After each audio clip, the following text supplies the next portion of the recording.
यहाँ कोही राजावादी हुनुहुन्छ भने कोठाबाट बाहिर निस्किनुस् कार्यक्रमबाट। कहाँ पारस राजा हुन्छ भन्छन् मान्छे। राजा हुने योग्यता पारस बाहेक अरू कसैको पनि हुँदैन। यस्तो हुन्छ राजा, सडकमा आएर छाप्रोमा बसेर चिया खान सक्ने त्यस्तो राजा चाहिन्न। सिधा राजा आउनुपर्छ, ठाडो तरवार बोकेर। भ्रष्टाचारीलाई अन्त्य गर्न चाहिन्छ, राजा त्यस्तो हुनुपर्छ। संवैधानिक राज संस्था हामीलाई चाहिन्न, बरु केही समय ढिला गरिन्छ, सक्रिय राजा ल्याइन्छ। हामीले चाहेको सक्रिय राज संस्था नै हो, सक्रिय राज संस्था बाहेक होइन। सक्रिय नभइकन कोही सापे भएर सुतिरहन सक्छ।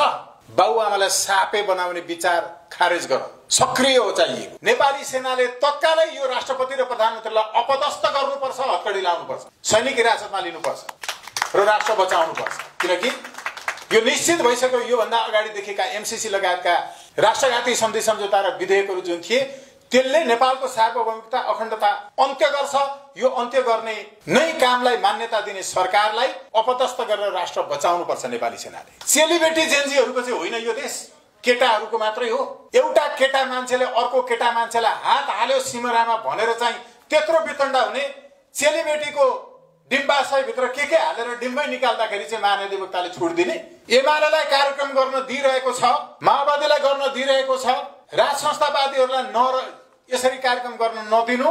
सिडिओ साहब, तपाईँ एमालेको कार्यकर्ता हो, म सम्झिन आग्रह गर्छु कि तपाईँहरूले यसरी नै पहिला शान्तिपूर्ण कार्यक्रम रोकेको कारणले अस्तिको भदौ 23 र 24 भएको संसारको सबैभन्दा लोएस्ट आइक्यू भएको समुदाय नेपालको जेन्जी समुदाय हो। यो मात्र यस्तो समुदाय हो जसले क्रान्ति आफूले गरो अनि बुढा पुस्तालाई लगेर सुम्पिदियो सत्ता।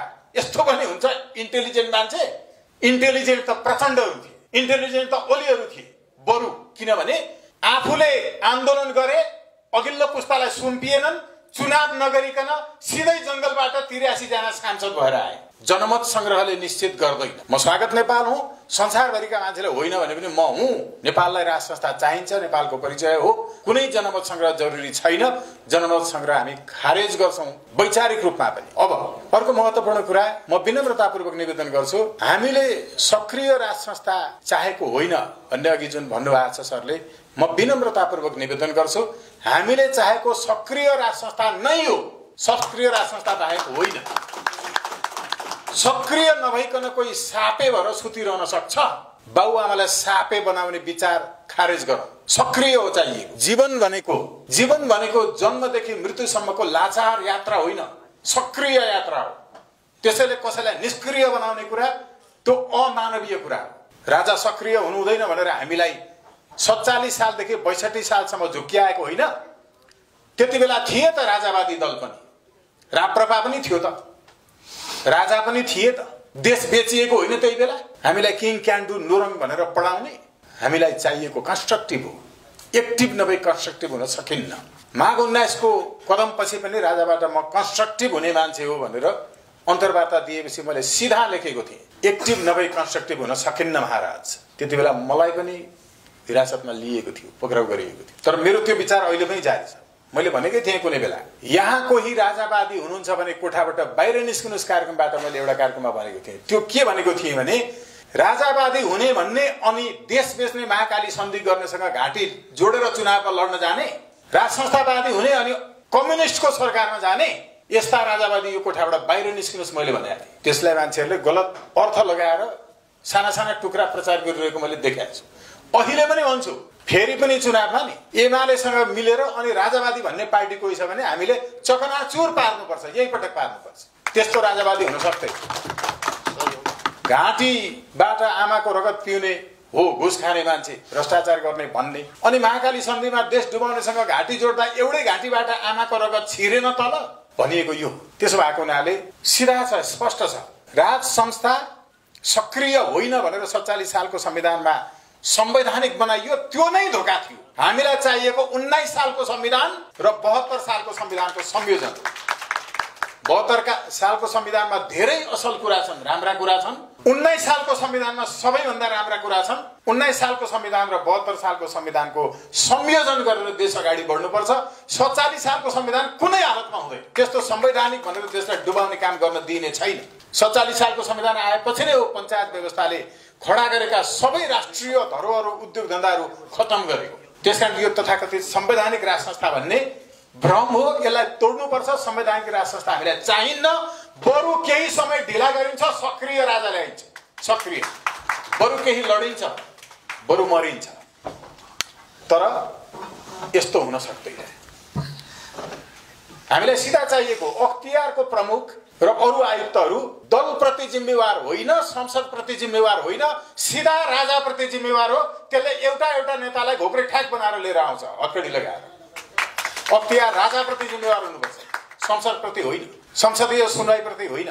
न्याय परिषद भन्ने छ नि, त्यो दलहरूको भ्रातृ संगठन बनेको छ। त्यसलाई पूर्ण रूपमा पुनर्संरचना गर्नुपर्छ।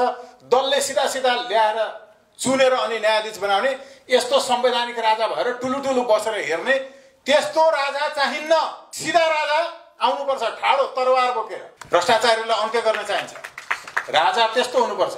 वेदले भन्छ आफ्ना लोलोपोतो गर्ने छेउछेउमा आएर चाकरी चाप्लुसी गर्नेको मात्र कुरा सुन्ने होइन। मोहत राजा स्वयं द्रष्टा स्वयं हितवा प्रिया प्रिय भन्छ वेदले। मोहबाट मुक्त भयो, प्रिय अप्रिय सबै कुराहरू सुन्न सक्ने, विरोधीका पनि कुरा सुन्ने। हिजोको जस्तो राजाको क्षेत्रीय भ्रमण हुँदा सडकको छेउमा सुकेको रुखमा हरियो पोती दिने षड्यन्त्रकारी ती राजप्रसाद सेवाभित्र भएकालाई बाहिर निकाल्नुपर्छ। एउटा चङ्गुलले छोपेर राखेको छ राजालाई। राजा सिधा युवराजा धिराज पारस जस्तो सडकमा आएर छेउको एउटा त्यो चाहिँ छाप्रोभित्र पसेर चिया खान सक्ने यस्तो चाहिन्छ राजा। कहाँ पारस राजा हुन्छ भन्छन् मान्छे। राजा हुने योग्यता पारस बाहेक अरू कसैको पनि हुँदैन। यस्तो हुन्छ राजा, सडकमा आएर छाप्रोमा बसेर चिया खान सक्ने। क्यानाडाको यस्तो, नर्वेको यस्तो, हेर्नुहोस् त राजा साइकलमा हिँडिरहेछ भनेर यहाँ कान्तिपुर शान्तिपुरमा फोटो छाप्छन्। अनि यहाँ चाहिँ राजा त्यहाँ कुनै के, यो सामन्ती सोच हो। राजा छाप्रोमा बसेर चिया खानु हुँदैन भन्ने, गजक्क पर भित्र बसिरहनु पर्छ, त्यस्तो मात्र राजा हुन्छ भन्ने हिजोदेखिको सामन्ती सोचको अवशेष भएकाहरूले मात्रै पारसलाई राजा मान्दैन। राजा भनेको रामचन्द्र जस्तो दरबार छोडेर निस्केको, दरबार छोडेर निस्केको बुद्ध जस्तो, दरबार छोडेर निस्केको पारस जस्तो, यस्तो हो राजा भनेको। आध्यात्मिक राजा, धार्मिक राजा। दायाँ बायाँ कुरा गरेर कसैले यहाँ अन्य के बेबी किङ इत्यादि भनेर भन्ने जेन्जी किङ त हो नि, दायाँ कुरा छैन। सिधा राजाको छोरा राजा हुने, अरू कुरा बिस्तारै बुझ्दै जानुहुनेछ। जेन्जी साथीहरूको मैले भनेको थिएँ, संसारको सबैभन्दा लोएस्ट आइक्यू भएको समुदाय नेपालको जेन्जी समुदाय हो। यो मात्र यस्तो समुदाय हो जसले क्रान्ति आफूले गरो अनि बुढा पुस्तालाई लगेर सुम्पिदियो सत्ता। यस्तो पनि हुन्छ इन्टेलिजेन्ट मान्छे। इन्टेलिजेन्ट त प्रचण्डहरू थिए, इन्टेलिजेन्ट त ओलीहरू थिए बरु, किनभने आफूले आन्दोलन गरे, अघिल्लो पुस्तालाई सुम्पिएनन्, चुनाव नगरिकन सिधै जंगलबाट 83 जना सांसद भएर आए। यस्तो पो हुन्छ त इन्टेलिजेन्ट, होइन र? विरोधी भनेर मात्रै हुन्छ। यो ओली देउबा प्रचण्ड भन्दा लोएस्ट आइक्यू भएको अहिलेको जेन्जी छ नेपालको। मूर्ख, क्रान्ति आफू गर्ने, आन्दोलन आफू गर्ने, लगेर बुढाबुढीलाई सुम्पिदिने, थर्ड क्लास। साँचो जेन्जीहरू, रियल जेन्जीहरू अहिले पनि हस्पिटलमा चिच्याइरहेका छन्, हातखुट्टा चुडिएका छन्, मृत्युवरण गरेका छन्। प्रधानमन्त्री भेट्न जाँदाखेरि सिधा सिधा प्रदेश खारेज गर्नुहोस्, किनकि भ्रष्टाचारको पुञ्ज त केन्द्रीय सरकार जस्तै प्रदेश सरकार पनि हो भनेका छन्। प्रधानमन्त्रीलाई भेट्न जाँदा स्वागत नेपालले पठाएको भनेर गाली गरेर पठाएको साथीहरूले पनि न्युजमा देखाउनु भएको थियो, देशलाई चाहिने कुरा गरेर। एकदमै स्पष्ट छ। मैले भनेको थिएँ साथीहरू, तपाईँ जेन्जी साथीहरूलाई, सुदनजीहरूले अहिले बल्ल बुझ्न थाल्नु भएको छ। सुडानमा, हङ्गेरीमा, रोमानियामा, इजिप्टमा यस्तै भएको थियो। जेल पठाइदिने आन्दोलन गर्नेहरूलाई, अनि बुढा पुस्ताले सत्ता सञ्चालन गरेर नेपालका जस्तै वकिल तथाकथित हामी जस्तै कालो कोट लगाउने न्यायाधीश भइसकेकाहरू, षड्यन्त्रकारीहरूले अघिल्लै व्यवस्था टिकाउनका लागि भनेर संविधान त चाहिन्छ भनिदिए अनि जेन्जीमाथि फटाफट मुद्दा लगाएर आजीवन कारावास पठाए, मृत्युदण्ड दिए। अहिले नेपालमा ठ्याक्कै त्यही भइरहेको छ। आज मात्र मैले एउटा समाचार हेर्दै थिएँ, हामीलाई त झुक्याएछन् सुशीला कार्की र ओम प्रकाश अर्यालहरूले भनेर बिचराहरू ढिलो बुझ्नुहुन्छ। यो ढिलो बुझ्नुको कारण छ, सबभन्दा महँगो चाहिँ जुत्ता हुन्छ, त्योभन्दा अलि सस्तो प्यान्ट हुन्छ, त्योभन्दा झन् सस्तो सर्ट हुन्छ, त्योभन्दा झन् सस्तो टोपी हुन्छ नि त। अनि यहाँबाट मान्छे सस्तो भएर तल महँगो हुँदै गएपछि यस्तो हुन्छ। फास्टफुड खाएपछि एकदम हरेक कुरा फास्ट चाहिने बानी परेको छ। हलक्क आएर एकचोटि एउटा मकैको घोगो फलाएर मर्ने मकैको बोट 3 महिनामा सकिन्छ नि, तर 3 वर्षमा सालको बोट कत्रो हुन्छ। 13 वर्ष भयो हामीले पञ्चायत व्यवस्थाको संविधानमा भएको राइट टु रिकल फिर्ता गर्नुपर्छ, राइट टु रिजेक्ट फिर्ता गर्नुपर्छ भनेर सर्वोच्चमा मुद्दा हालेर निर्देशनात्मक आदेश पनि जारी गराएको। एजेन्डाहरू त रोक्दै आएका थियौँ नि। मधेसमा एकजना शारदा मल्ल र हेमबहादुर मल्ल भन्ने हुनुहुन्थ्यो। 43 सालको निर्वाचनमा थाहा होला हजुरहरूलाई 91,000 भोट ल्याउनु भएको थियो। अर्कोचोटि भोट हुँदा त जमानत जफत भयो। हेर्नु हलक्का आएको यसरी जान्छ। मैले भन्दै थिएँ साथीहरू तपाईँहरू झुक्किँदै हुनुहुन्छ, यसो नगर्नु होला। अहिले हामीले भन्दै आएका कुराहरू सबै पुगेको छ, यो सरकारले पुर्याएको छ। अब अर्को विनम्रतापूर्वक निवेदन गर्छु, यो एउटा तथाकथित छानबिन आयोग कि जाँचबुझ आयोग भन्ने छ। यसले नेपाली सेनालाई अनावश्यक रूपमा हाम्रा सूचनाहरू विदेशी सामु पुर्याउनका लागि, सार्वजनिक गर्नका लागि जबरजस्ती गरेर मागिरहेको छ। म यो एकपक्षीय जाँचबुझ आयोग जसले जेन्जी साथीहरूलाई चाहिँ भट्टाभट भित्र लगेर थुनेकोमा बोलिरहेको छैन, सरकार जसले जेन्जी साथीहरूलाई समाइरहेको छ र यो आयोगको अध्यक्ष गरुबहादुर कार्की भन्नेले केपी ओलीहरूको सवालमा चाहिँ आयोगको छानबिनपछि दोषी देखियो भने पक्राउ गरिनेछ भनेर भन्नुभएको प्रधानमन्त्री भन्ने सुशीला कार्कीले पनि त्यही भन्नुभएको छ। यो आन्दोलनको विद्रोहको दुईटा पक्ष छ, एउटा दमनकारी पक्ष छ ओली देउबा प्रचण्ड लेखकहरू, अर्को विद्रोही पक्ष छ सडकमा आएको जेन्जी। तपाईले एउटा पक्षलाई चाहिँ थुने नै हाल्नुभयो, मुद्दै चलाइसक्नुभयो, अर्कोलाई चाहिँ छानबिन आएको प्रतिवेदन चाहिने। यो विद्रोह गर्नुपर्छ, भित्र भएका साथीहरूलाई बाहिर निकाल्नुपर्छ, सिधा छ कुरा। अर्को कुरा, नेपाली सेना, म विनम्रतापूर्वक निवेदन गर्छु प्रधान सेनापति अशोकराज सिग्देलज्यू, सकल दर्जाका नेपाली सेनाका राष्ट्रसेवकहरू, तपाईहरू यो आयोगलाई कुनै पनि सूचना कहाँ कहाँ कसलाई डिप्लोय गरिएको थियो भन्ने नदिनु होला। हामी नेपाली जनता तपाईको साथमा छ। यो आयोग केही पनि होइन। नेपाली सेना यो बुझाउन बाध्य छैन। संसारको कुनै पनि देशमा यस्तो हुँदैन। नागरिक स्तरबाट गठन गरिएको यस्ता आयोगलाई सेनाले आफ्ना गोप्य सूचनाहरू प्रदान गर्दैन, गर्नु हुँदैन। तपाईहरु भन्दै हुन्थ्यो नेपाली सेना जसले अस्ति सार्वभौम सत्ताको रक्षा गर्नका लागि संविधानको धारा 267 बमोजिम नयाँ सरकार गठन गर्न अभिप्रेरणा लियो, फेरि पनि संविधानको धारा 267 बमोजिम नेपाली सेनाले तत्कालै यो राष्ट्रपति र प्रधानमन्त्रीलाई अपदस्थ गर्नुपर्छ, हत्कडी लाउनुपर्छ, सैनिक हिरासतमा लिनुपर्छ र राष्ट्र बचाउनुपर्छ। किनकि यो निश्चित भइसक्यो। यो भन्दा अगाडि देखेका एमसीसी लगायतका राष्ट्रघाती सन्धि सम्झौता र विधेयकहरू जुन थिए त्यसले नेपालको सार्वभौमिकता अखण्डता अन्त्य गर्छ। यो अन्त्य गर्ने नै कामलाई मान्यता दिने सरकारलाई अपदस्थ गरेर राष्ट्र बचाउनु पर्छ नेपाली सेनाले। जनता सेनाको साथमा छ र मैले षड्यन्त्रहरू राम्रोसँग सुनिरहेको छु। उच्च पदस्थ सरकारी निकायका व्यक्तिहरू यो केही अर्को हप्तातिरै सार्वजनिक हुन्छ, हेर्नु होला। नेपाली सेनालाई बदनाम गराउन, नेपाली सेनाले निरङ्कुशतातर्फ लान खोज्दैछ भनेर अन्तर्राष्ट्रिय समुदायलाई सूचनाहरू पठाउन काम गरिरहेको छ।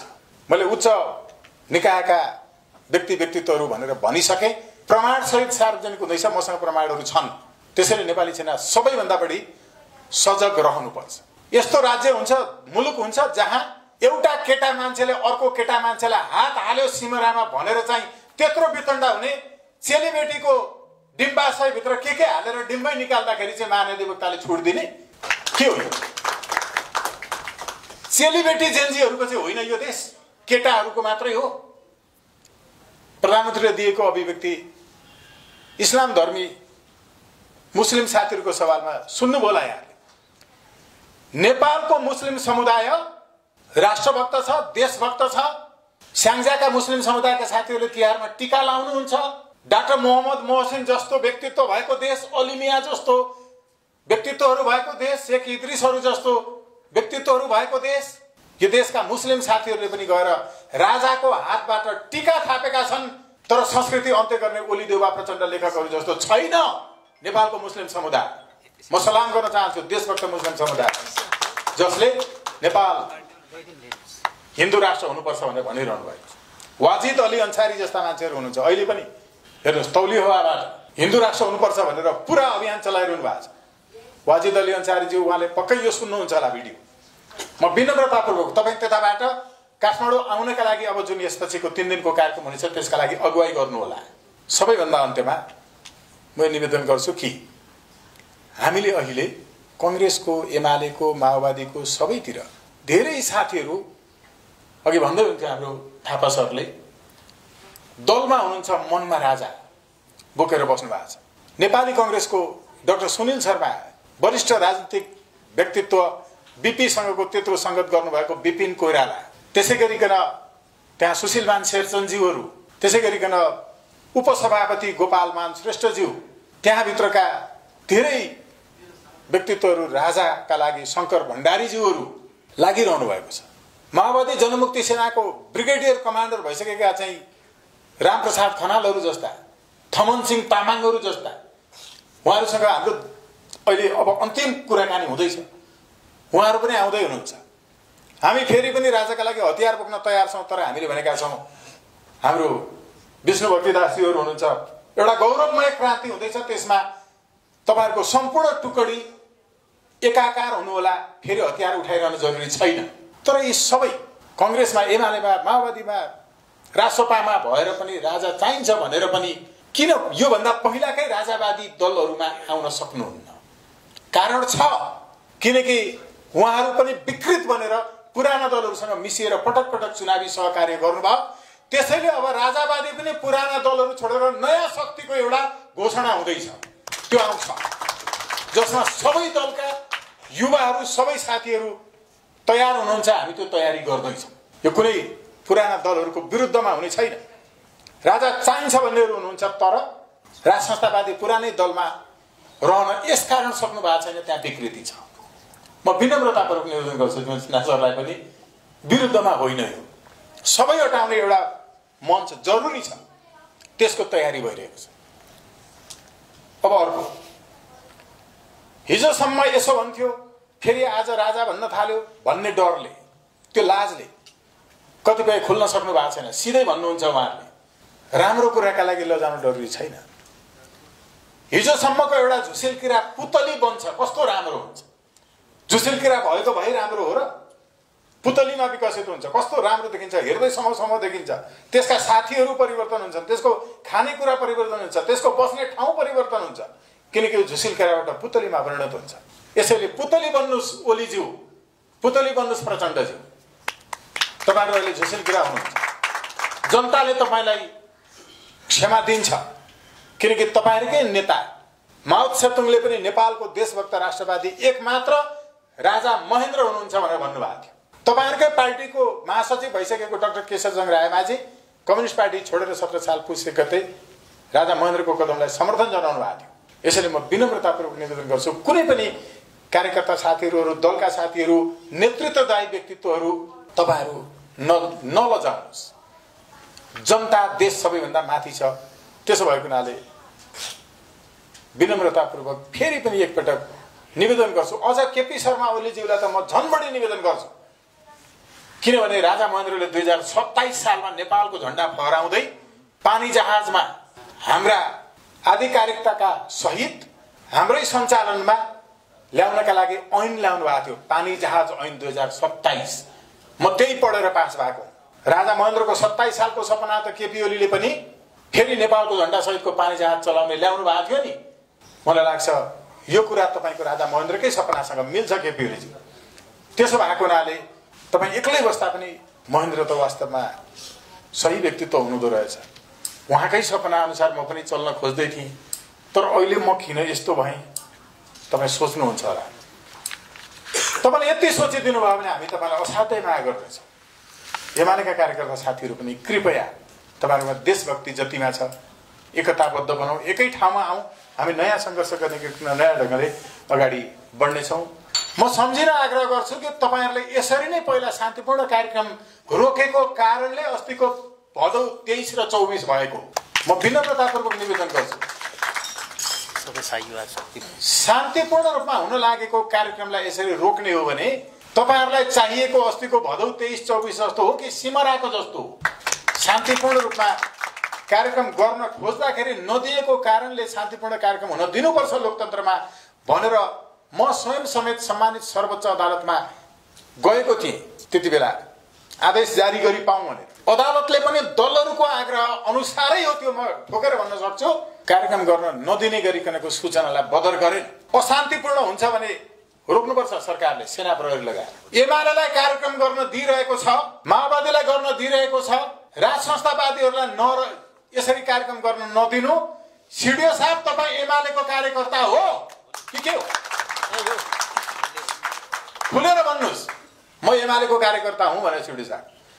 तपाईँ त्यो कुर्सीमा सधैँ बस्नुहुन्न, तपाईँ सेवानिवृत्त हुने कति समय छ? त्यसपछि त समाजकै एउटा सदस्य हुनुहुन्छ होला नि। यसरी हामी एमाले सिडिओ, कांग्रेस सिडिओ, माओवादी सिडिओ, यी सबै सिडिओहरूलाई चुनौती, चेतावनी दिन चाहन्छु। कानुनको शासनमा तपाईँ एमाले र कांग्रेसका मात्रै कार्यक्रम, माओवादीका मात्रै कार्यक्रम गर्न अनुमति दिनुहुन्छ भने तपाईलाई धर्मले, तपाईलाई संस्कृतिले, तपाईलाई जनताको आस्थाले, तपाईलाई जनताको बलले कारबाही गर्नेछ। तपाईँ जनताको कर तिरेको रकमबाट तलब खाइरहनु भएको छ। जनताको रकमबाट कर तिरेको पैसाले तलब खानेहरूसँग धर्म हुनुपर्छ। तपाईँ अर्धन्यायिक निकाय पनि हो छिटो साथ।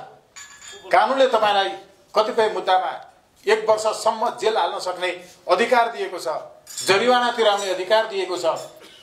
तपाईँ केवल प्रशासक होइन, तपाईँ अर्धन्यायिक निकायको प्रमुख पनि हो। अब तपाईँसँग हामीले कसरी विश्वास गर्ने? र तपाईँले अहिले यो जे गर्दै हुनुहुन्छ सरकारको निर्देशनमा, भोलि तपाईँलाई कारबाही सरकारले फेरि गर्नेछ। यो ढुक्क हो, किनकि हिजो आदेश दिने त सरकार थियो। सरकारको आदेश मानेर गोली चलाउनेहरूलाई अहिले पठाइँदैछ। आदेश दिनेहरू खुलेआम छन्। राजनीतिक नेतृत्वको मात्रै आदेश नमान्नु होला श्री साहब।